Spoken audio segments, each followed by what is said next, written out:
Il ne manque pas de sujets d'actualité en République démocratique du Congo. Hier, la situation semble être assez compliquée pour l'ancien Premier ministre Matata Ponyo-Mapone, qui était jusqu'à avant-hier bénéficiaire d'une décision de la Cour constitutionnelle qui s'était déclarée incompétente de connaître une affaire, de juger un ancien Premier ministre. C'était à l'époque de Jean Kalouba, je crois, qui était le président de la Cour.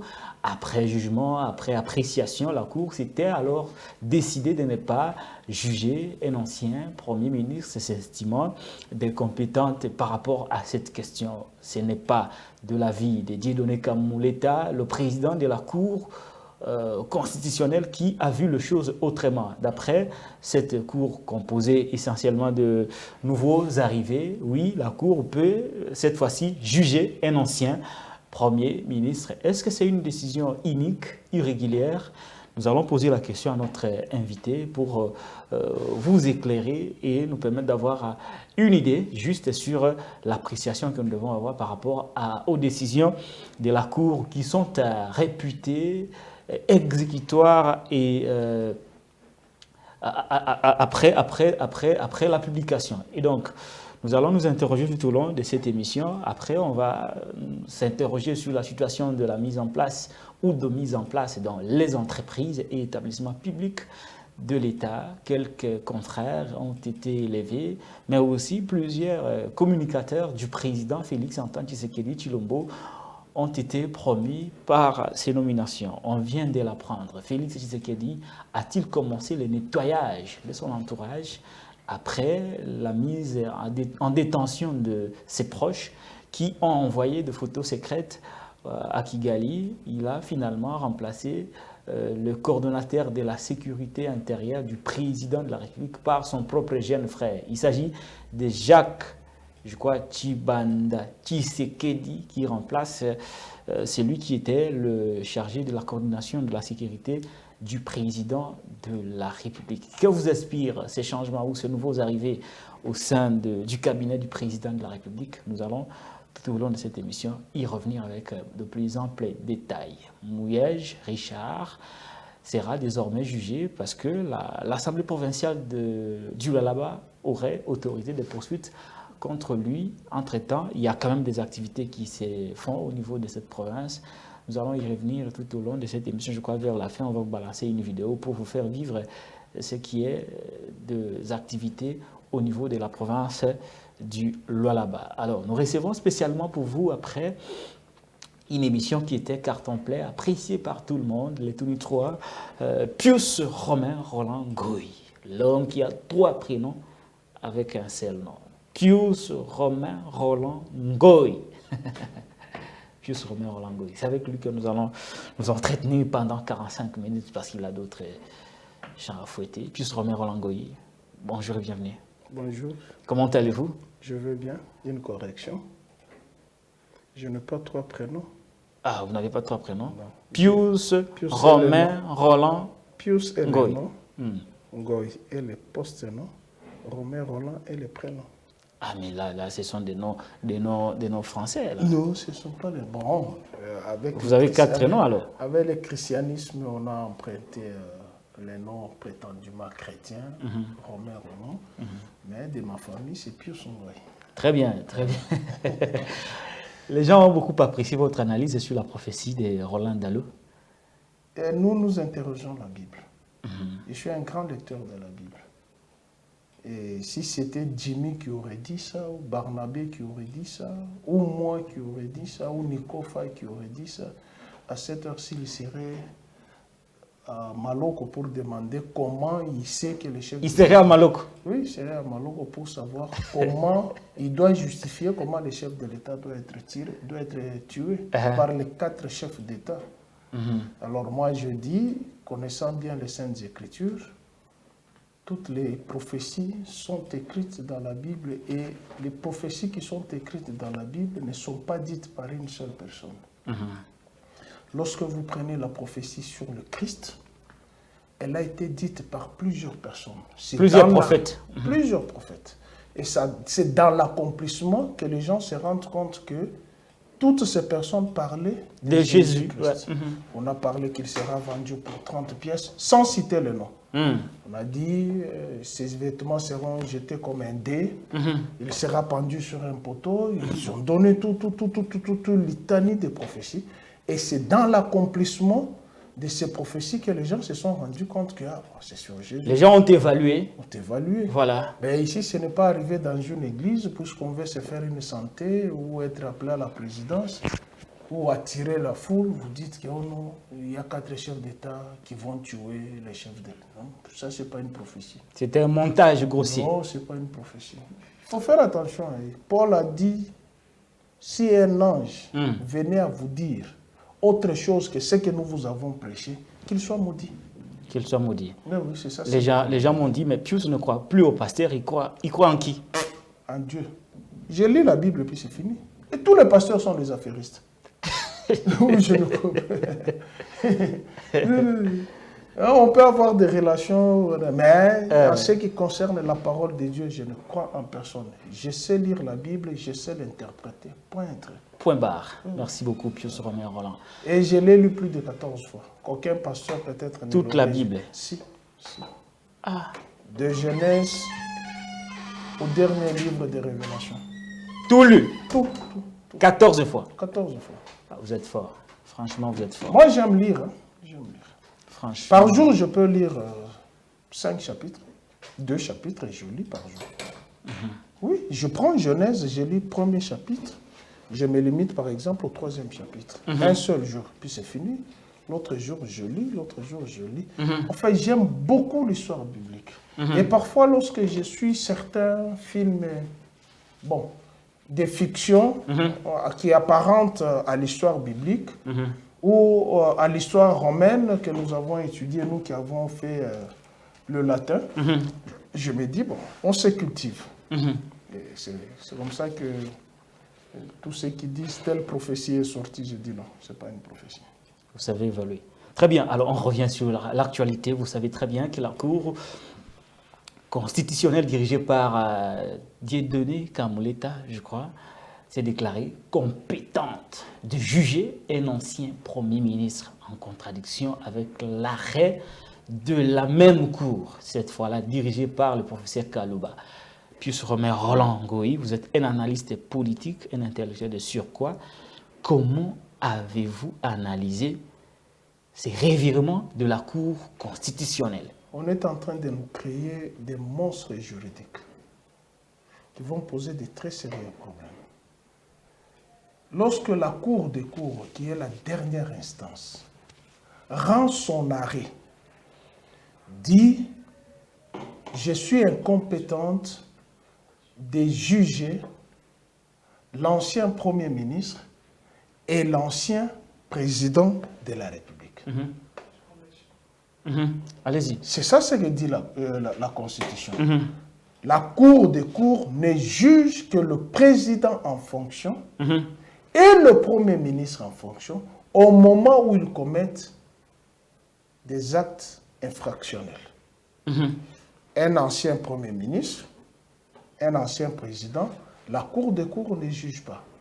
Et la Cour de cassation ne juge pas non plus le président en fonction et le Premier ministre en fonction, ni l'ancien président, ni l'ancien Premier ministre. La Cour de cassation ne juge que le ministre, les députés, les sénateurs, les ADG, les gouverneurs, les députés provinciaux. Ce sont ceux-là qui sont justiciables devant la Cour de cassation. Mais lorsqu'on fait partir Dieudonné Kalouba, puisqu'il a dit que le droit, rien que le droit, que la Constitution dit que la Cour des cours, qui est la Cour constitutionnelle, ne juge que le président en fonction et le Premier ministre en fonction. Et rend un arrêt, c'est fini. Et cet arrêt est exécutoire. Irrévocable. Irrévocable. Personne ne peut s'opposer à cet arrêt. Mais regardez les revirements. La Cour de cassation, dans sa monstruosité juridique, prend Matata Mponyo comme sénateur. et va les juger dans 2 affaires. Une affaire de lazarianisation où il est clean. Il y a eu main levée. Clean. Et dans l'affaire Boukangalonzo, les sénateurs refusent de les livrer puisqu'il avait donné toutes les explications. Et le Sénat s'est dit non, je ne peux pas les livrer. Il y a eu vote. Mais le procureur contourne le Sénat en vacances, va auprès des bureaux. Saisir le bureau. Et on cueille Matata Mponyo. Prétendument dans l'histoire de la zarianisation. Au lieu de l'entendre dans l'histoire de la zarianisation, on l'entend dans l'histoire où le Sénat lui a refusé de les livrer à la justice. La plénière a refusé. La plénière a refusé, il y a eu vote. Puisqu'il y a eu une commission de 22 sénateurs qui l'ont entendu. Le Sénat dit, on ne peut pas les livrer, tout était clair. Mais on les récupère dans cette histoire. Et la Cour de cassation demanda pardon à Matata dans cette affaire de Boukangalos. Et prend l'affaire, renvoie à la Cour constitutionnelle. Il dit, moi, la Cour de cassation, je ne juge pas le Premier ministre honoraire, ni le président honoraire. Elle l'envoie à la Cour constitutionnelle. La Cour constitutionnelle, devant les droits, devant la loi fondamentale, on dit, la Cour constitutionnelle juge le président et le Premier ministre en fonction. Et rend un arrêt. C'est fini, c'est fini. C'est la dernière juridiction. Encore une autre pièce de théâtre, puisqu'on veut avoir la tête de Matata, qui s'est déclaré candidat président de la République pour les échéances de 2023. Il faut clouer cette tête-là. C'est ce qui explique le revirement. Il faut chercher l'infraction par tous les moyens. On revient à la juridiction inférieure, à la juridiction supérieure. C'est la Cour de cassation, qui ne peut pas juger le Premier ministre en fonction, qui ne juge que les députés, les sénateurs, les gouverneurs, les ministres. Et récupère encore l'affaire, cette fois-ci pour demander à la Cour des cours de lui interpréter dans l'exercice de ses fonctions. Donner un avis sur la procédure, sur ses compétences et de juger un ancien Premier ministre. On aura tout vu. Nico Faye avait dit Nano Bomonate. Tu commences à parler un peu le lingala. Oui, j'apprends maintenant. Ah, il faut apprendre. J'apprends maintenant. Il faut apprendre. Nico Faye dit Nano Bomonite. Et on revient à la Cour qui s'était dite incompétente. Cette fois-ci, la juridiction inférieure qui s'était déclarée incompétente également de juger les anciens premiers ministres, elle renvoie le dossier encore à la Cour des cours. Et c'est hier vendredi qu'on a rendu l'arrêt. Que le Premier ministre en fonction et le Premier ministre honoraire et le président honoraire peuvent être jugés à la Cour constitutionnelle. Sur base de quelles dispositions? Leur disposition. Or, l'article 164 de la Constitution ne dit pas ça. Maintenant, entrons dans les analyses politiques, journalistiques. Mais la Cour des cours vient d'ouvrir une monstruosité. Qui expose tout le monde. Qui expose même Chilombo lui-même. Ça expose ça expose Ilunga Kamba, ça expose Joseph Kabila, tout ce monde. Ça exposera Sami Badibanga, ça expose Félix Tshisekedi. Or, la Cour ne peut pas revenir sur sa décision. La haute Cour ne peut pas revenir sur sa décision. Nous sommes en droit pénal. La Cour ne peut pas revenir sur sa décision. Non, elle ne peut pas revenir sur sa décision. C'est la Cour des cours. La dernière instance. L'arrêt de la Cour constitutionnelle est exécutoire, opposable à tous. Irrévocable. Y compris au chef de l'État. Cette fois-ci, y compris à elle-même. Mais cette fois-ci, irrévocable par elle-même. Par elle-même. Donc la Cour des cours viole son arrêt. Hein? Non seulement viole son arrêt, mais viole la Constitution. Viole la Constitution. Maintenant là, il y a l'affaire Ram.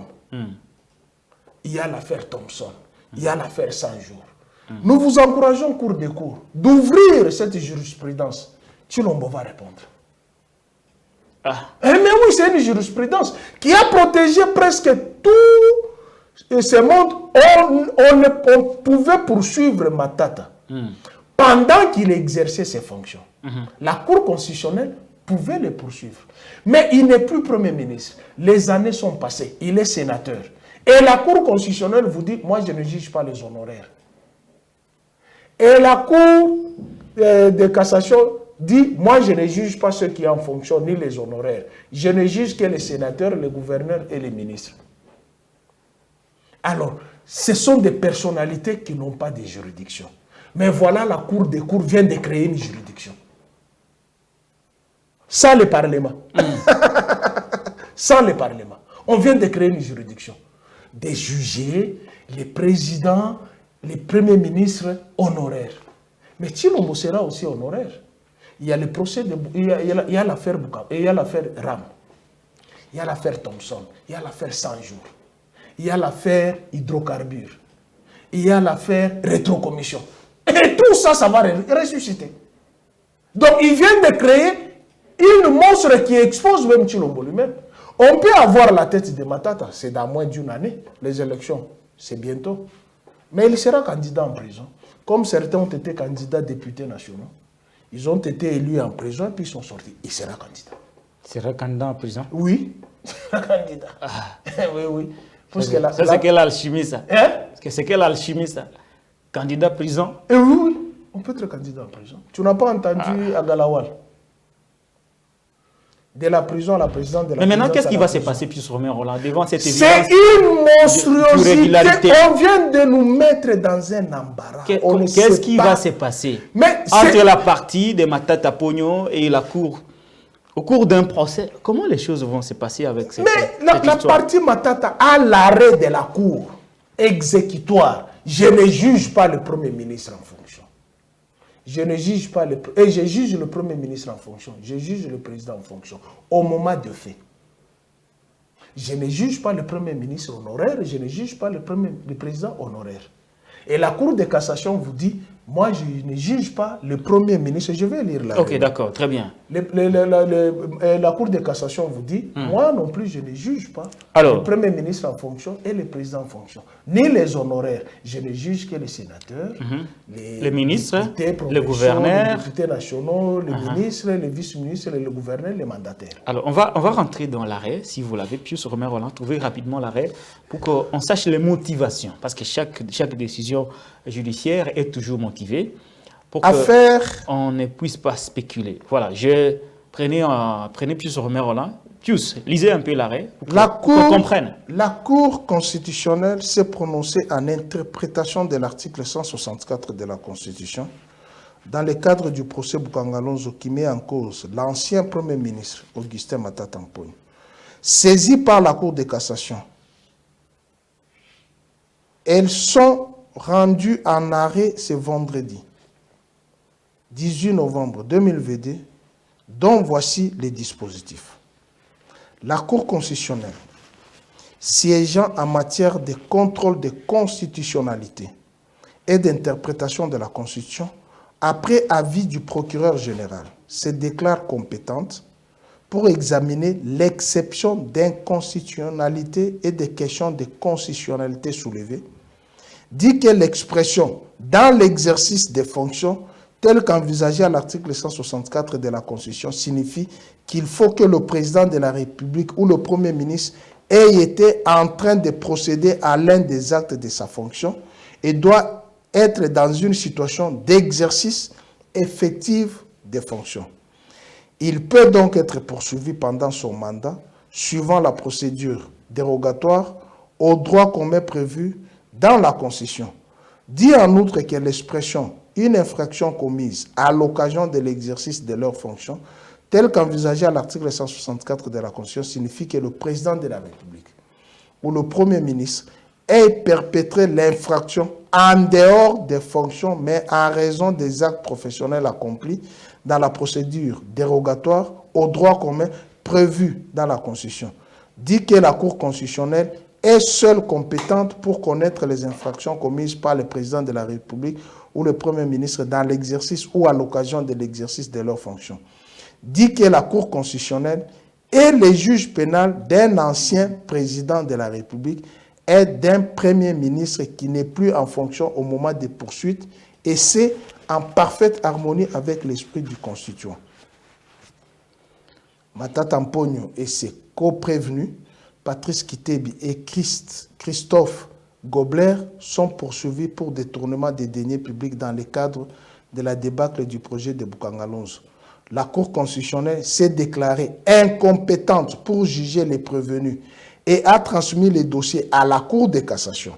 Mais cette dernière, c'est-à-dire la Cour de cassation, faisant face encore à une exception d'incompétence, s'est tournée vers la Cour constitutionnelle en interprétation de la disposition sur les juges pénals du président de la République et du Premier ministre.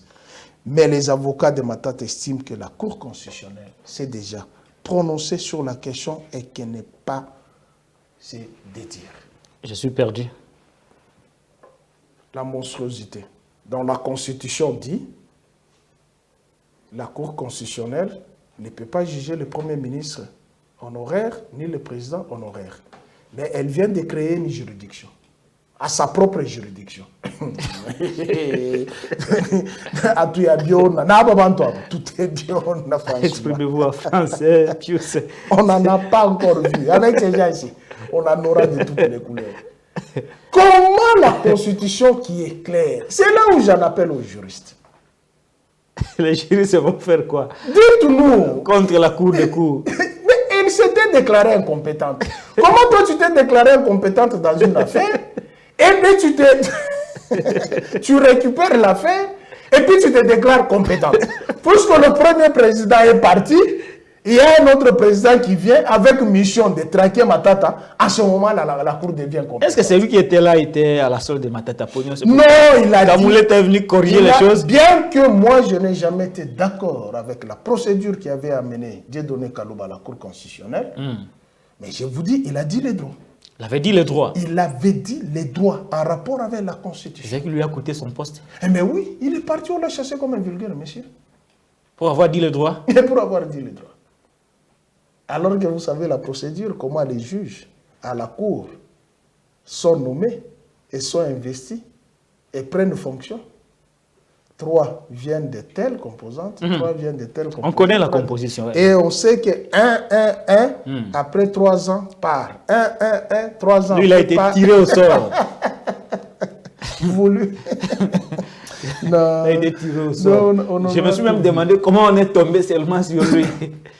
Non, Pius, là, on est devant une situation de blocage. Bon, on rigole, on pense que... On est dans une situation de blocage, Pius. Comment on fait maintenant pour que la Cour comprenne et qu'elle essaie déjà d'exprimer sur cette question? Parce que là, c'est une question de procédure. Il est vrai que les faits pouvaient être consommés, mais là, on est au niveau de la procédure. Il y a eu certainement des débâcle à Boukangalonzo. Ça, on le sait tous. Mais au niveau de la procédure et de la juridiction, c'est là où se pose le problème. Non, on n'arrive pas à se mettre d'accord. Même si on dit... Qu'est-ce qu'on fait maintenant pour contourner ces blocages? Même si on... Parce que c'est l'instance suprême. Hein? Revenons sur ce que vous dites, il y a eu débâcle à Boukangalonzo. Il n'y a jamais eu débâcle à Boukangalonzo. Nous avons mangé Boukangalonzo. Les images... Non, mais Ilunga Kamba avait dit la même chose. On l'a amené ailleurs, pas là où il y avait les machines. Hein? On l'a mené ailleurs. 3 députés, on a détourné Pépé Ilunga. 3 députés nationaux sont allés à Boukangalonzo. Ils ont trouvé les maïs en train de pourrir. À la place de maïs, on a mis les chanvres. Qui a mis les chanvres? Posez la question à Chérubin Okende, posez la question à Ados Dombasi, posez la question à Eliezer Ntambo. Ils sont allés là-bas. Ils ont trouvé les maïs en train de pourrir. Tu connais la superficie du parc de Boukangalonzo? C'est de combien? C'est la même superficie que la ville de Paris. Vous pensez que c'est un champ qui contourne votre maison? Christophe Gobler. Combien de fois on lui a refusé de venir au procès? Il dit, ce monsieur-là, il n'a reçu aucun rond. Nous avons eu tout l'argent. Nous avons commencé les travaux là-bas. C'est suite aux élections de 2018 qu'on a dû arrêter puisqu'il fallait mobiliser l'argent pour organiser les élections de ceux qui jugent aujourd'hui. Tchibala a organisé les élections sans aucun fonds venant de l'extérieur. Sous le leadership de Joseph Kabila, on a organisé les élections.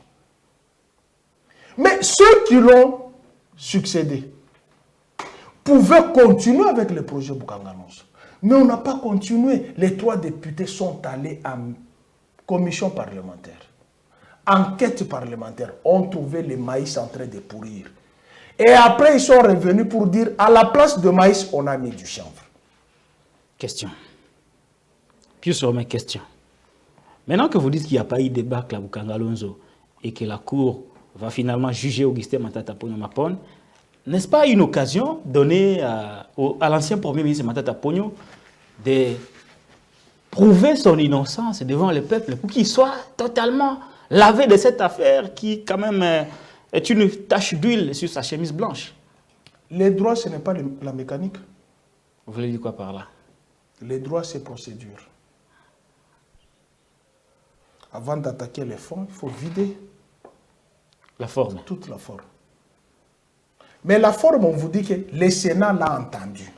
Il y a le rapport d'audit. Hein?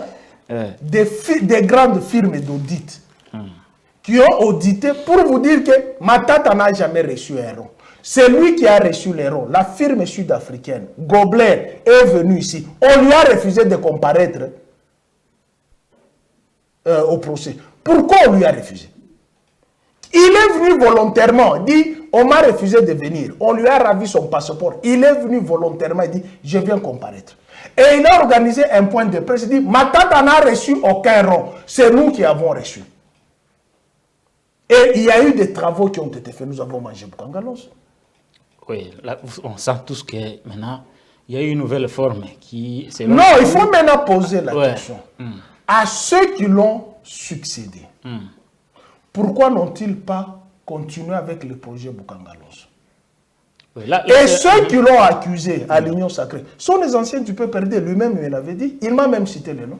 Oui, Pius. Maintenant que, même si vous dites qu'il faut s'en tenir à la forme avant d'aller au fond, oui, mais la forme, selon la Cour, elle est déjà là. C'est-à-dire qu'on peut juger. Non, on ne peut pas juger. La Cour ne peut pas se dédire sur... Va-t-il boycotter Elle ne peut pas se dédire sur son... Qu'est-ce qui va se passer? Matata va boycotter les invitations? Qu'elle rende d'abord son arrêt non exécutoire, en violation de l'article de la Constitution, qui dit que les arrêts de la Cour sont exécutoires. Que la Cour elle-même se dédie d'abord sur son arrêt.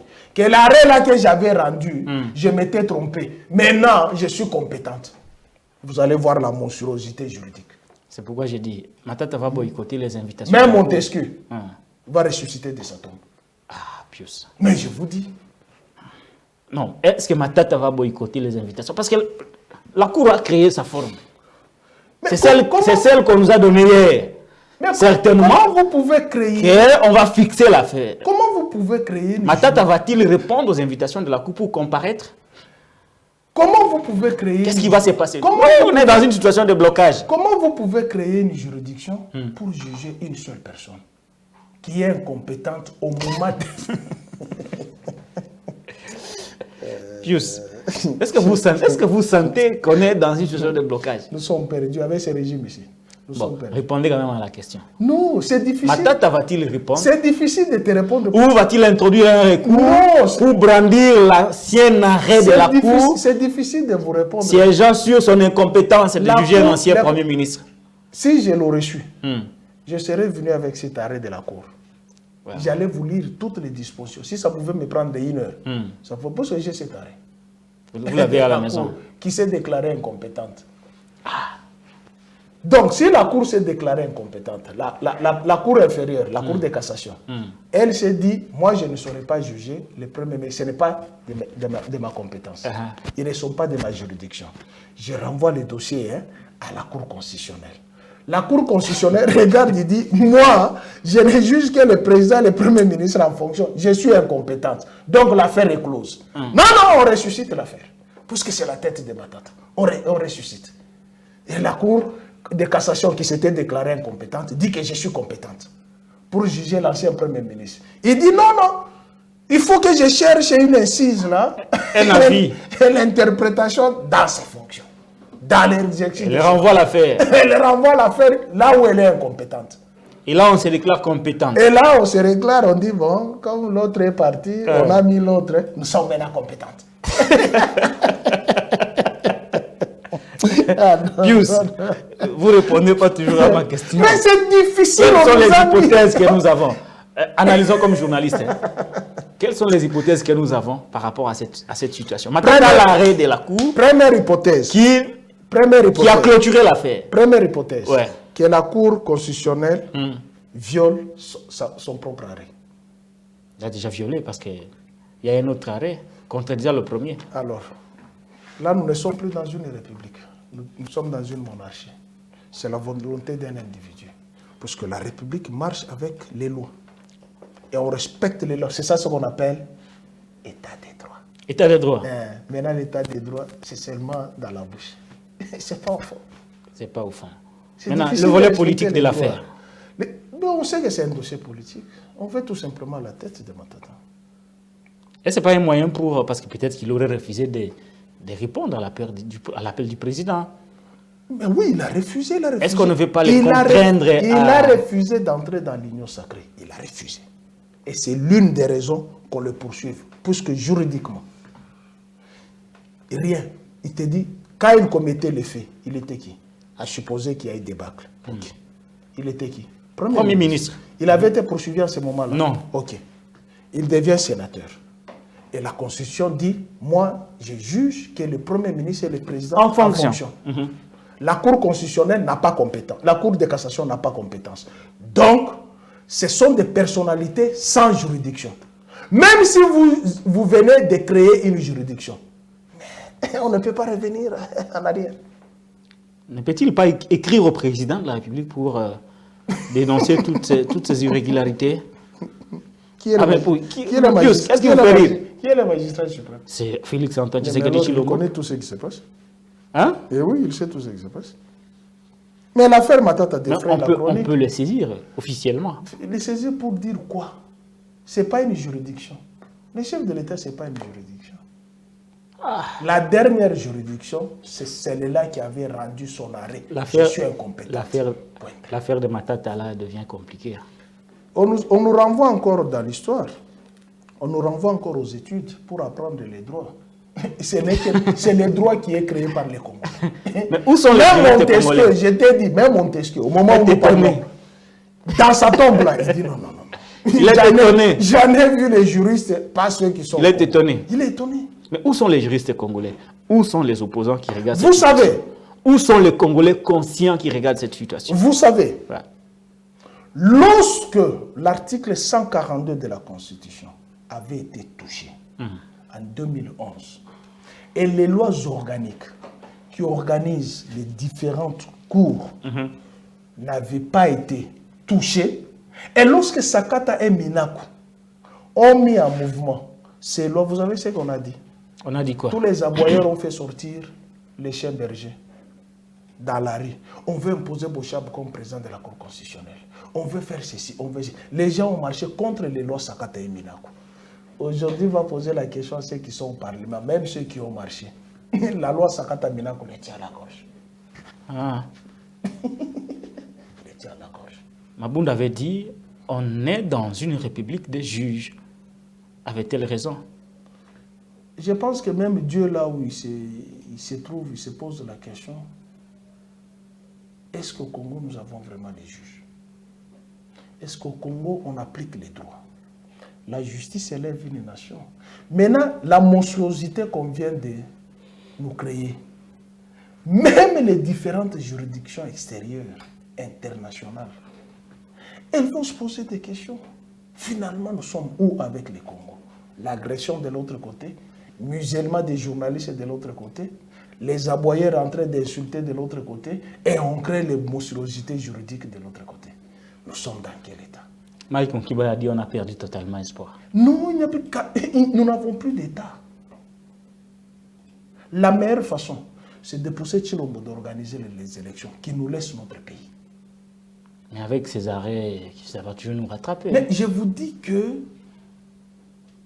comme je vous ai dit tantôt, en ouvrant cette jurisprudence, elle s'ouvre aussi contre Tshilombo. Puisqu'il ne sera pas éternel. Il n'est pas roi. Il est président de la République. Il a été élu sur base d'un vote. Il doit respecter son mandat de 5 ans. même s'il advenait à renouveler, ça va toujours se terminer. Non, mais là, cette situation, c'est pas seulement Matata qui sera le seul à être jugé, parce que là, on a créé une jurisprudence pour tout le monde. Attention, si on s'en tient à cette monstruosité jurisprudentielle, mais certains anciens premiers ministres ont aussi des dossiers. Même ceux qui sont dans les camps de l'Union sacrée ont des dossiers. Est-ce que vous voyez là où nous allons? Est-ce que vous voyez là où nous allons? Donc, on va créer une frustration sociétale. Entre-temps, il y a appel à l'unité, à la cohésion nationale. On a demandé aux politiciens de faire taire les divergences. Mais avec cet état des choses, vous pensez vraiment que Matata Ponyo sera prêt à rejoindre Félix Tshisekedi dans le cadre de la cohésion pour lutter contre l'agression? Vous faites appel à la mobilisation générale. Entre-temps, vous nommez ceux qui ont insulté l'ancien chef de l'État de Niéhi. Ah non, mais qui? Tu n'as pas suivi les nominations. Vous parlez de Kissia Bosembe. Même les PCA, dans une institution d'appui à la démocratie. J'ai même écrit à quelqu'un, j'ai même dit à quelqu'un sur Twitter qu'il n'existe pas un poste de PCA. Est-ce que c'est un établissement public de l'État? Est-ce que c'est une société? Les gens de l'IDP, c'est vraiment... Ah, ils étaient où quand on était à l'école? Qui est le PCA de la CENI? Qui est le PCA? Je leur ai dit non, mais il n'y a pas un poste de PCA. Qui est le PCA de CNDH? Qui est PCA de la zone économique sociale? Vous pensez que la nomination de Kissia Bosembe, qui a traité Kabila de Niéhi, a fait voler à récompense? Tous les journalistes engagés d'hier ont été récompensés. Même ceux qui m'ont insulté, les journalistes les plus médiocres, qui n'arrivent pas à ma cheville, il est récompensé. Mais entre-temps, on nous demande, nous, nationalistes et patriotes, de se taire, de fermer la bouche. Sinon, les malocos vont s'ouvrir. Mais ceux qui ont insulté, hier, sans preuve, tous récompensés. Je ne dis pas qu'ils sont médiocres. Non, je ne dis pas ça. Mais récompensés. Mais récompensés pour leurs insultes contre l'ancienne administration. Et pour avoir marché contre l'ancienne administration. Dans le rang de l'opposition d'hier. Ils sont récompensés. Tous sont récompensés? Oui, ils sont récompensés. Mais on récompense, entre-temps, sur la 10e rue, ça chauffe. Mais les partis des PCC meurent là-bas. L'IDPS meurt. On a chassé Kabouya, c'est pas ça le sujet du jour, mais au moins, on est en train de chasser Kabouya qui résiste. L'autre fois, je vous avais dit ici, qu'à l'UDPS, la démocratie n'existait pas. C'est vous qui avez dit que l'UDPS est une malédiction pour le pays. Mais oui, les jours où l'UDPS ne va pas exister, le pays va marcher. Ils ont été dans l'opposition pendant 37 ans, ils ont nargué tous les régimes. Marche sur marche. De tel endroit à tel endroit. Bus Sotras brûlés. Bus Transam brûlés. Les policiers brûlés, tués. Les sièges des partis politiques vandalisés. L'UDPS au pouvoir, un pied dans l'opposition, un pied au pouvoir. Ça, c'est quel parti? C'est le parti le plus démocratique, selon eux. Ça, c'est pas la démocratie. Moi, j'ai été menacé à l'Assemblée provinciale. Ni t'étais Godempo, je sais les malmener là-bas. Je regarde la personne qui me menace, même si elles étaient nombreuses. Je regarde la personne qui me menace. Rien que son avant-bras. Les muscles, les biceps. À la dimension de mes 2 doigts. Je l'ai regardé, j'ai dit, si moi, Pius, je rentre dans mon ancienne forme, quand les olympiques. Non, c'est pas ça. Hein? C'est pas ça. Mais c'est plus que... Et puis je lui pose la question. Pourquoi tu m'insultes? Qui es-tu? Il me dit, je suis le gardien du temple de la démocratie. Je lui dis, est-ce que tu comprends ce que signifie la démocratie? Il vous répond quand même. Je lui dis, est-ce que tu comprends ce que ça signifie la démocratie? C'est-à-dire le respect de l'opinion de l'un de l'autre. Là, on commence ma liberté. Là où commence la vôtre? Comment c'est la vôtre? Vous devez accepter mon opinion. J'accepte votre opinion. Nous sommes dans une divergence constructive. Mais vous voulez le monolithisme. Vous avez condamné Mobutu avec les MP. Vous venez au pouvoir, vous voulez faire taire tout le monde. Quand on vous dit que l'UDPS, c'est la fille jumelle d'un père, les gens nous taxent de tout. Est-ce que vous trouvez ça normal? Très bien, revenons sur le sujet, puis sur Romain Roland. Dans le registre des nominations, parce qu'on en parlait déjà, avec le dossier Matata, on n'a pas eu de conclusion. On ne sait pas s'il sera jugé ou il viendra. Non, il faut que la Cour des cours se dédie d'abord sur son arrêt, qui est exécutoire, opposable à tous. Elle a sorti un autre arrêt qui contredit le premier. Donc la Cour des cours viole la Constitution. Donc les autres ont le boulevard de violer la Constitution, puisque celle qui est la gardienne de la Constitution vient de la violer. Alors, évoluons dans le registre de nomination. Il y a eu plusieurs personnes qui étaient nommées, les journalistes. 48% de l'espace kassaïen. 48% de l'espace kassaïen. De l'espace kassaïen.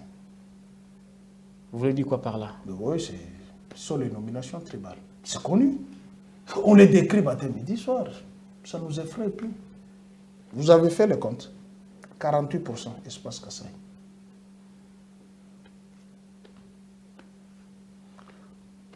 Allons-y seulement aux élections, mettons fin avec ces régimes, c'est fini. Très bien. Alors, il y a eu, comme vous le savez, de l'infiltration à la présidence de la République. Quelques conseillers du président... Je ne couvre pas la présidence de la République, je ne sais même pas ce qui se passe. Quelques conseillers du président de la République ont envoyé des photos secrètes d'une audience de Félix avec les envoyés du Burundi à Paul Kagame à Kigali. Aussitôt après, les personnes citées ont été mises en détention. Et après la détention de ces personnes citées, le président de la République, Félix Antoine Tshisekedi Tshilombo, vient de remplacer l'ancien coordonnateur de la sécurité interne du président de la République par son jeune frère. Il s'agit de M. Jacques Tshibanda Tshisekedi. Ça veut dire que Félix n'a plus confiance à ses proches collaborateurs. Maintenant, il se retourne vers sa famille. C'est ce qui est quand même normal parce qu'aujourd'hui, on a comme l'impression qu'il a été trahi par ses collaborateurs. Quoi de plus normal qu'il fasse recours à ses frères et sœurs pour l'accompagner dans cette charge qu'il a de gérer la chose publique? Je suis en train de m'imaginer le scénario qui serait venu si Joseph Kabila aurait nommé Zoé Kabila à la présidence. Ce que l'UDPS allait faire. Et ce que l'opposition d'hier allait faire. Le scénario aurait été comment? Nous ne sommes pas dans une monarchie. La République n'appartient pas à la Je suis en train de m'imaginer. Hein? Mais aujourd'hui, là, c'est Tshibanda Jacques qui est là-bas, chef de la sécurité. Son jeune frère. Son jeune frère. S'il n'a plus confiance à ses collaborateurs. Mais hier, lorsqu'on décriait qu'il est allé prendre dans les milieux ambiants, jouisseurs de Matongé, qui n'ont aucun parcours, ni l'essence de l'État. Nous tous, nous étions traités des jaloux. Vous savez, la première émission que j'avais faite sur la RTGA, juste après la prise de pouvoir de Tshilombo, je lui avais dit, si cette émission existe, j'avais dit que Tshilombo crée son propre parti. Qu'il quitte l'UDPS. Qu'il quitte l'UDPS. S'il est avec l'UDPS, il ne va pas gouverner. Oh. Je t'ai dit un pied dans l'opposition, un pied au pouvoir. Les uns insultent, les autres. En ce moment ici, nous faisons face à l'agression à l'Est, mais on nomme. Et entre-temps, au parti prétendument présidentiel, il y a bicéphalisme. Et l'opinion internationale vous regarde et vous dit, c'est quel peuple ça? On se moque de nous. Et puis vous allez chercher les armes. On va vous les donner. Vous voyez Zelensky en train de nommer là-bas. Il fait face à l'agression russe. Vous ne pouvez pas nommer, renouveler, laisser les choses en l'état. Renouveler au sein de son cabinet où ça n'allait pas. Est-ce que c'est ça qu'il y avait un vide? À la RTNC, il y avait un vide. Partout où on a nommé, il y avait un vide. Il y avait des mandataires, il y avait des gens qui travaillaient. Entre-temps, vous dites que vous n'avez pas de l'argent pour acheter les armes, mais vous aurez de l'argent pour donner à ces gens-là. Ou soit vous avez la notion de l'État, ou soit vous n'avez pas la notion de l'État. Très bien. Ou soit vous avez la notion de la nation qu'il faut préserver. Nous qui sommes nationalistes et patriotes, avons les soucis que Tshilombo nous laisse au 24 janvier 2024, qui nous laisse la République démocratique du Congo, telle qu'il a hérité de Joseph Kabila, 2 345,410 km. Aucun territoire n'a été chez les Rwandais ni chez les Ougandais. C'est ça notre souci. Nous, tu vois la beauté de la carte de la RDC là. On veut la voir comme ça de génération en génération.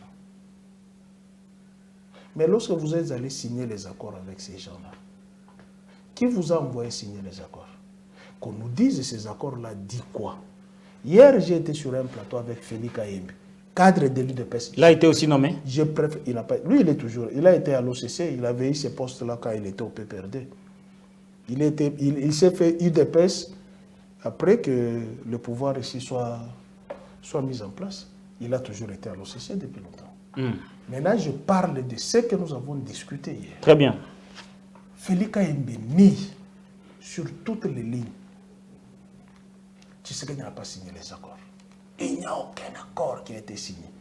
Et entre-temps, il revient, il n'y avait que les accords commerciaux. Je dis, accords commerciaux, c'est quoi? Et je le renvoie, je dis, va chez citoyen Bosso. Va lui poser la question. Pourquoi il avait dit, on suspend les accords? C'est quels accords qui ont été suspendus par la Chambre basse? Qu'on nous donne ces accords. Claude Ibalan qui écrivit à l'auditeur supérieur de mettre fin aux poursuites judiciaires contre les éléments de M23. Ces éléments de M23 qui ont été accusés par l'ancienne administration de Joseph Kabila. Crimes contre l'humanité, crimes de guerre, viol, vol, pillage. Et le 5 novembre 2012, le M23 fait un communiqué, met fin à sa rébellion. Et Joseph Kabila pilonne le monde. Il a posé la question, le général, l'ancien chef d'état-major Didier Toumba, avec notre consoeur Sylvie Bongo, qu'il vous donne le plan stratégique, comment Kabila a mis en place, pour mettre fin à cette rébellion. Et c'est ça ce que j'avais écrit dans le journal L'Avenir. Je viens de voir ça aujourd'hui. Vous avez retrouvé? J'ai retrouvé ça. Là, vous étiez chez Pius Mwabilou. J'ai retrouvé un kabiliste pur et dur. Non, il n'est pas kabiliste. Ah. Non. Il n'est plus kabiliste? Non, il n'a jamais été. Il n'a jamais été kabiliste. L'idéologie, c'est comme l'ADN. L'idéologie, c'est comme l'ADN. Quand vous êtes sociodémocrate, restez sociodémocrate. Lorsque vous êtes républicain, restez républicain. Ce n'est pas à la faveur de chop-chop que vous quittez une idéologie pour embrasser une autre idéologie. Non. On appelle ça la prostitution politique. Qu'est-ce que vous aviez écrit à l'époque? Grâce au travail des fourmis fait par Aubin Minakou, l'opposition regagne l'Assemblée nationale. C'est l'article. C'est moi qui avais écrit cet article. Et le deuxième article, prétendu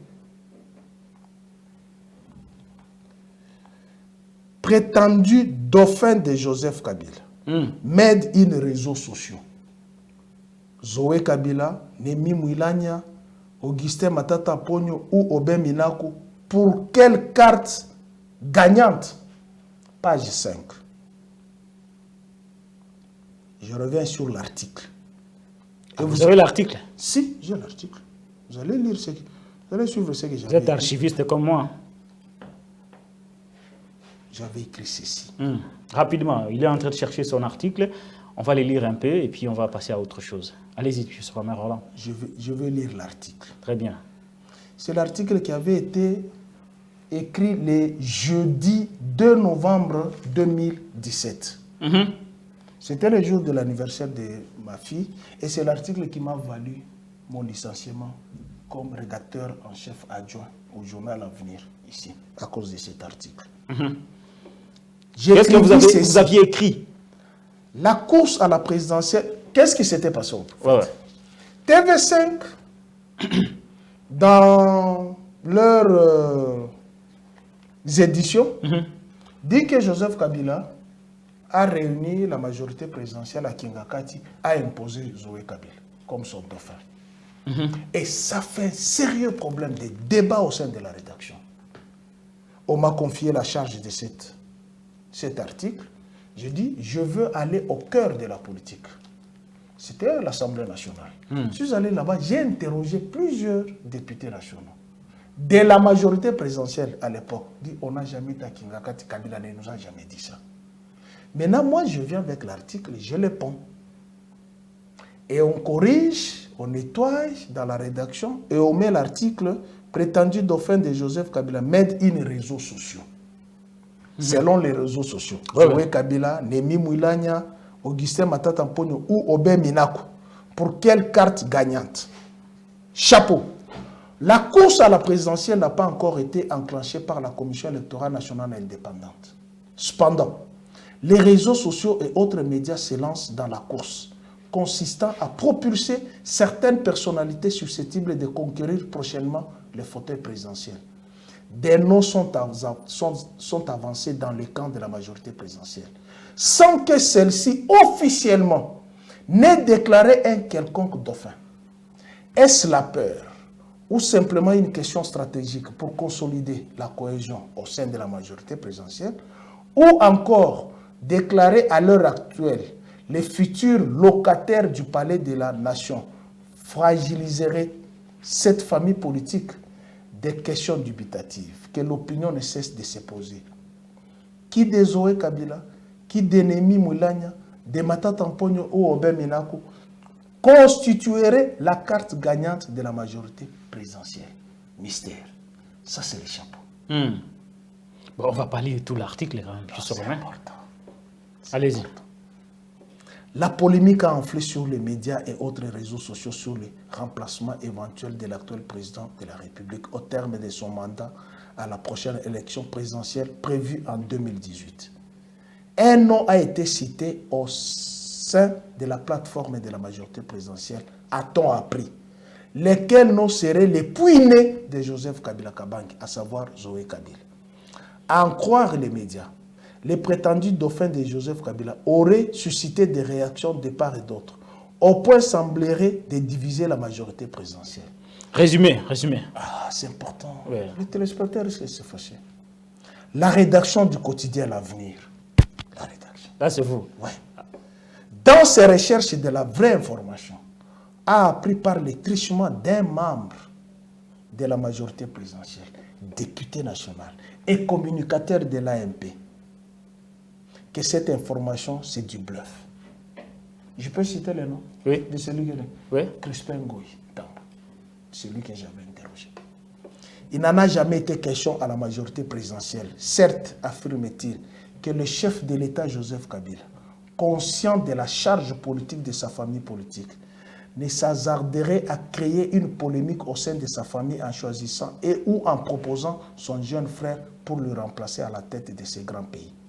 La vérité, c'est que la majorité présidentielle ignore la provenance de cette polémique de prétendre faire de Zoé Kabila les dauphins de son frère de président de la République. Cependant, à en croire la même source, la majorité présidentielle dispose des éléments capables, si léchés, au remplacement de Joseph Kabila. Ces personnalités sont à même de consolider cette même majorité aux prochaines élections.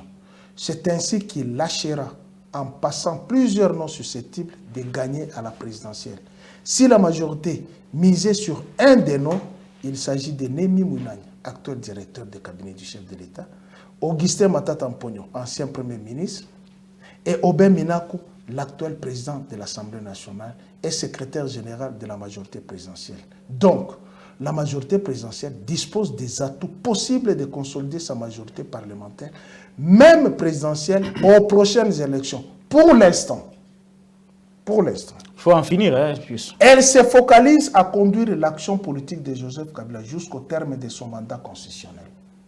Donc, la rumeur faisant de Zoé Kabila, dauphin de Joseph Kabila, telle qu'enflée par le média et les réseaux sociaux, est une distraction de mauvais goût, indiquent les indiscrétions de la famille politique du chef de l'État. D'ailleurs, certaines langues ne cessent de dire que la République démocratique du Congo n'est plus un royaume. C'est la raison d'avancer certains noms de la majorité présidentielle capables de consolider la majorité par l'alternance. Je termine. Par l'alternance politique au sommet de l'État. Ceci étant, Joseph Kabila serait le premier chef de l'État congolais de passer son flambeau à son successeur et rester en vie. Ça, c'est moi qui écris. Ça, c'est vous. C'est ça l'article-là. Plus précisément au Sénat. Il est sénateur ou non? Okay. Donc, son expérience à la tête de la République va contribuer efficacement à l'action politique de son successeur, c'est-à-dire éviter les erreurs et capitaliser les potentiels. Partant, à une année de la tenue des scrutins électoraux, la majorité présidentielle se prépare effectivement aux élections. Mais la question du dauphin de l'actuel président de la République n'est pas à l'ordre du jour. Cette annonce sera faite au sein du congrès de cette grande famille politique ou au cours d'une grande messe qui va regrouper tous les partis politiques et associations affiliés à la majorité présidentielle. Pius Romero. Ce n'est pas une prophétie, ça. Vous êtes aussi un prophète? Pas comme Roland Dalo? Non, prophète politique. Pas prophète. Alors, Pius Romero là. Voilà l'article qui m'a valu mon départ. Pourquoi on vous a chassé? Comment chassé? Pourquoi on vous a chassé? Puisque j'avais écrit ça. Ça avait gêné les intérêts de Pius Mwabilou? Ça gênait les intérêts. On m'a accusé que Zoé Kabila m'avait donné $5 000. L'article ici. Il ne vous a rien donné? Posez la question à ceux qui sont là-bas. Très bien. Alors, on change de sujet. Je ne suis pas le journaliste qui va dans les bureaux déjà. Ça, c'est une réflexion. Très bien. Pius Romero, c'est un papier de réflexion. Il y a une information qui vient de tomber. C'est publié par notre confrère Steve Wemby, aussi une victime. Hein? Ah oui. Une victime du régime. Il est en exil pour avoir fait son travail, mais il a fait quand même une révélation sur l'Ouganda. Il dit ceci: une délégation du Conseil de sécurité des Nations Unies a rencontré hier, vendredi, le président Kaguta Museveni et lui a présenté des preuves solides, images satellites montrant que les RDF traverse la RDC pour renforcer les M23. Et ça, c'est une information. Nous l'avons toujours depuis longtemps. Quand on parle de l'agression, ils agressent où? Ils n'agressent pas à l'extérieur. Il y a un élément nouveau, c'est le Conseil de sécurité qui présente à Kaguta Museveni ce sont les images. Est-ce que l'agression de la RDC date d'hier vendredi? Est-ce que l'agression... Non, il y avait peut-être doute, mais là, il y a les éléments. Non? Doute pendant 25 ans. Vous doutez pendant 25 ans. Avec les 12 millions de mes frères et sœurs, mères, tantes, grands-pères... Non, pour cette fois-ci, il y a eu un doute. Le régime de Félix n'acceptait pas le fait que l'Ouganda nous agressait. On nous présentait plutôt les schémas de la mutualisation de forces. Quelles sont les conséquences que le régime va tirer maintenant que la chose est mise sur la place publique, c'est-à-dire l'accompagnement des troupes du M23 par l'Ouganda? Qu'est-ce qui va être fait concrètement? Surtout que Adolphe Muzito a fait une marche pour réclamer le départ de l'ambassadeur ougandais basé à Kinshasa. Qu'on nous brandisse tout simplement les accords qui avaient été signés entre le Rwanda et la RDC, l'Ouganda et la RDC. Qu'on sache le contenu de ces accords qui nous mènent à ce niveau ici. Moi, je parle des conséquences. Écoutez, ces gens-là disent, nous avons eu à signer les accords. C'est la raison de leur agression. Qu'on nous brandisse les accords. Si un boss a dit qu'on suspende ces accords-là, on ne nous a jamais donné le contenu de ces accords. Qu'est-ce qui a été signé? Qu'on a livré à ces bandits-là. Et qui les a signés? Voilà la monstruosité qu'on a créée à la Cour constitutionnelle qui va rattraper les autres. Qui a signé ces accords? Avec l'aval de qui? Est-ce que notre Parlement a été informé? Quand les aboyeurs hier, nous leur disons, il faut faire attention avec certains accords que vous avez. Le chef de l'État est souverain. Il a les prérogatives de signer certains accords qu'il veut. Ok, le chef de l'État a les prérogatives de signer certains accords qui lui tiennent lui seul à la gorge. Parce que c'est lui seul qui est allé signer. Selon ce que ces aboyeurs disaient hier, les prérogatives du chef de l'État, il a les prérogatives de signer les accords. Mais qu'est-ce qui doit être fait maintenant, Pius? Vous dites qu'il faut révéler les accords, mais là, l'agression est palpable. C'est connu de tout le monde que l'Ouganda nous agresse. Vous savez ce que Che Guevara veut dire? Quel est le comportement que Félix doit avoir vis-à-vis de l'Ouganda présentement? Vous savez ce que Che Guevara... Il ne s'agit pas que de Félix, je vous ai toujours rappelé ça. Il s'agit de la République. Est-ce que vous savez ce que Che Guevara a dit? Il avait dit quoi? Che Guevara a dit ceci. Tu as les traîtres et l'ennemi. Si tu as les cartouches. Prends 9 cartouches contre les traîtres. Prends une cartouche contre l'ennemi. C'est-à-dire? On ne peut pas faire route ensemble avec ceux qui nous ont mis dans cette situation. Il faut d'abord rompre. Il faut d'abord rompre. C'est-à-dire rompre. Hein? Rompre, ça veut dire quoi? L'autre fois, j'ai appelé à la démission. La démission de qui? De Tchoulo. Pourquoi il doit démissionner? C'est lui qui nous a mis dans cette situation. Il est allé signer les accords avec ces gens-là. L'une des deux Donc choses. vous dites que nous, on ne peut pas marcher avec lui, c'est lui qui doit démissionner? C'est lui seul qui est allé là-bas. Le Parlement n'était pas informé. La représentation populaire n'était pas informée.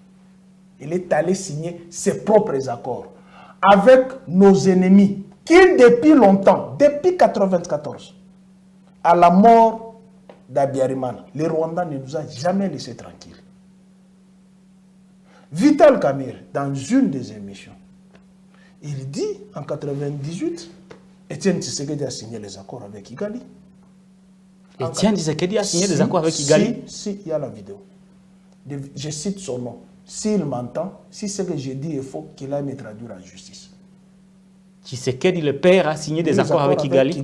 Des accords portés sur quoi? Il faut poser la question. J'ai écrit à Edmond Izouba. Est-ce que vous pouvez dire à VK de nous dire les contenus des accords que Tshisekedi aurait signé avec Kagame, oui, avec Kigali? Oui, j'ai écrit à Edmond Izouba. Donc la relation de l'UDPS avec Paul Kagame n'a pas commencé avec Félix Tshisekedi. Mais Willy Ngoma l'a dit. Ils étaient partenaires quand ils combattaient Joseph Kabila. Willy Ngoma l'a dit.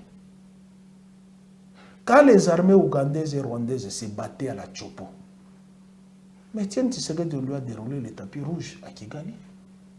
Au stade ici. Yonani. Tu te rappelles? Imagine-toi que c'est l'épée perdue qui aurait chanté ça. Donc la solution pour vous, c'est la démission de Félix, plutôt que de réclamer le départ de l'ambassadeur ougandais basé à Kinshasa. Ça va faire quoi? Karega était ici. Il est parti. Il vous a largué ici. Il est parti. Il est parti. Karega, que vous étiez en train de gifler au Grand Katanga. Je te dis que c'est mon voisin depuis que... Même quand les gens disent que les Tutsis, les Rwandais se sentent menaçants en République démocratique du Congo. Vous avez grandi avec votre jeune frère Karega? Il est au numéro 59. Je vais vous répéter combien de fois. Que je te cite les noms des membres de sa famille. Il y a son frère Hyacinthe, il y a son frère Innocent. Son père était notre médecin directeur. Karega? Oui. Que vous étiez en train de malmener au Grand Katanga. Mais j'ai étudié avec lui à l'école Niali, à Kasumbalès, à Mousso. Je posais la question à tous ceux qui sont à Mousso. Si je mens qu'il n'y a pas... Même Bijou Kati, j'ai étudié avec Bijou Kati, l'ancien ministre. J'ai étudié avec Bijou Kati. Moi, je suis fils de Kasumbalès, je suis fils de Sodimiko. Son père, c'était notre médecin. Dis-lui à quel moment nous, Zaïrois, à l'époque, nous nous sommes mis là-bas pour dire, vous les Rwandais, quittez notre territoire.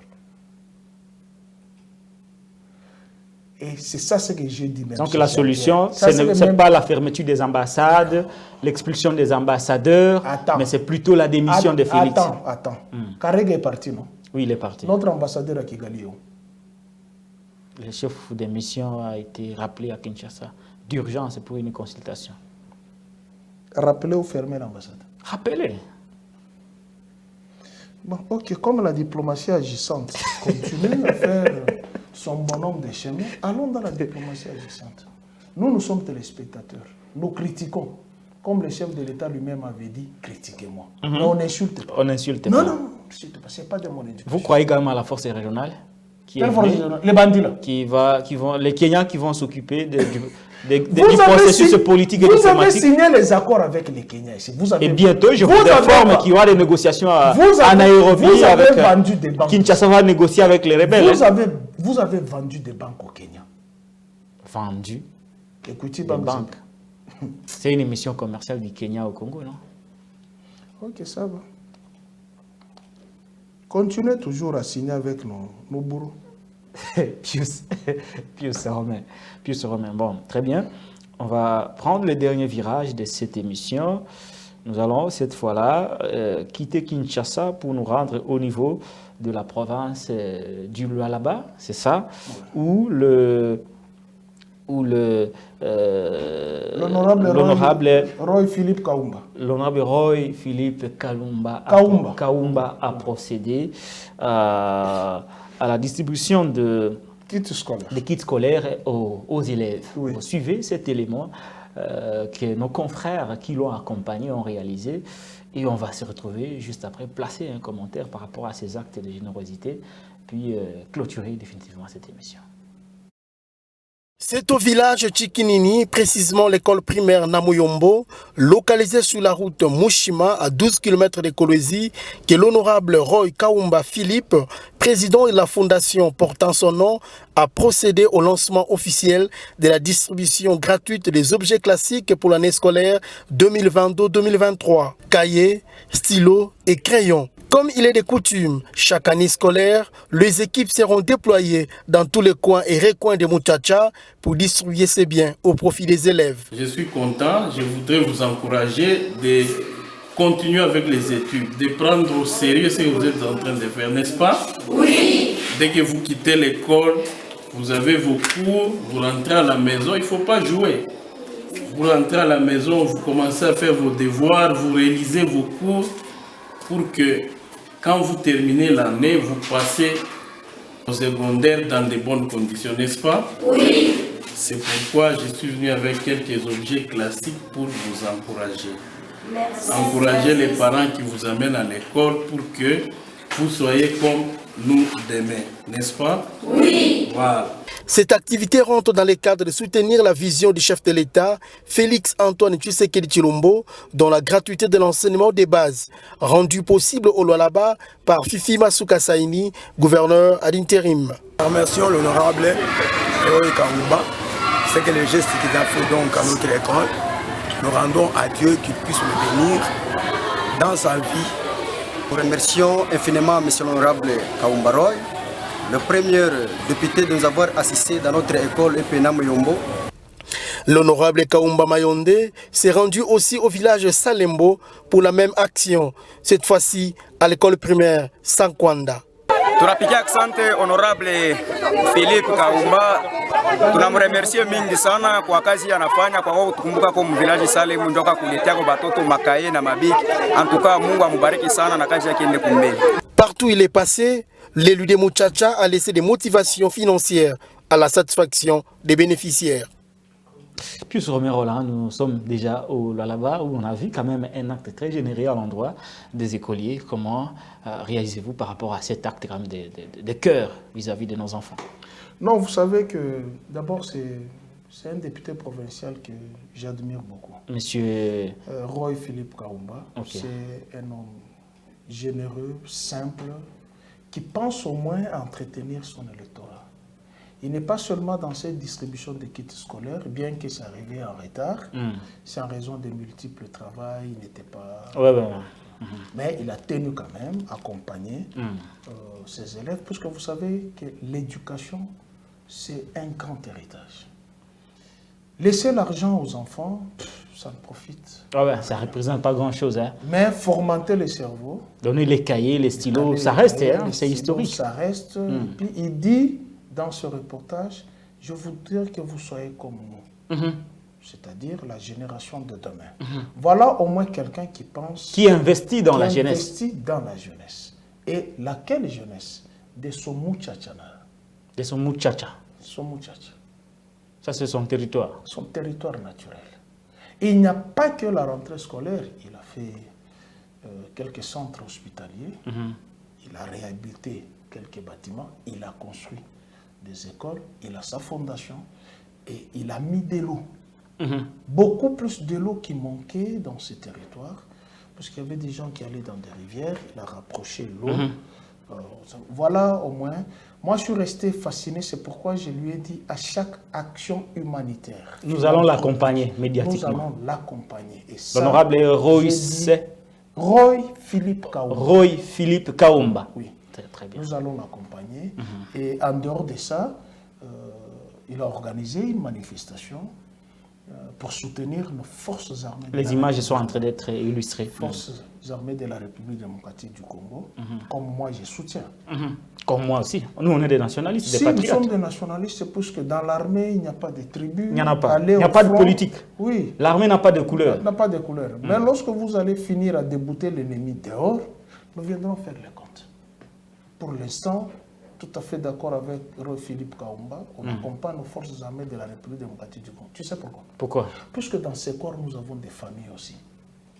Chacun de nous, chaque Congolais a un membre de famille au sein de nos forces armées et a un membre de famille au sein de la police, a un membre de famille au sein des services de sécurité.